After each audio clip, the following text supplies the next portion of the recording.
Every year, billions of containers begin their life as simple, microscopic polymer resin pellets. These raw materials are transported through a pressurized system to remove all traces of moisture. Moisture is the enemy of clarity. The resin must be bone dry before the melting begins.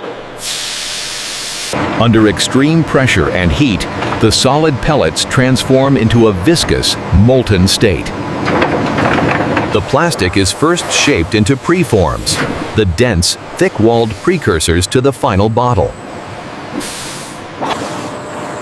Rapid cooling ensures the molecular structure remains amorphous and perfectly clear. These preforms act as the compact inventory, ready for the second stage of transformation.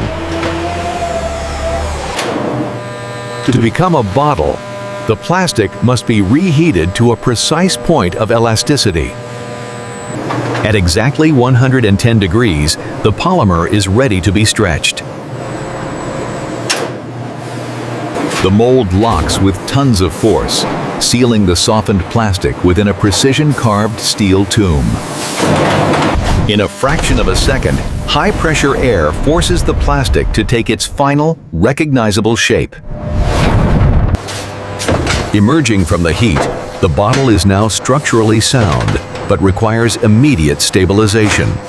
Air cooling sets the plastic, ensuring the bottle doesn't warp during the next high-speed stages. Every millimeter of the base is scanned to ensure the bottle can stand upright under pressure. A single microscopic leak would compromise the carbonation of the final product. Brand identity is applied at speeds of up to 6,000 units per hour.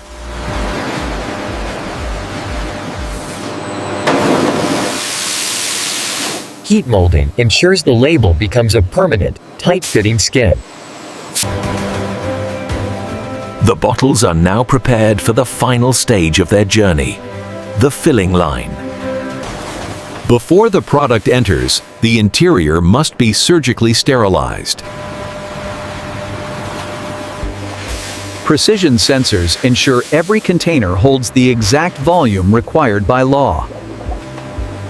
Automated torque heads seal the freshness inside, creating a pressurized environment. Traceability is etched into the plastic, marking its origin and lifespan.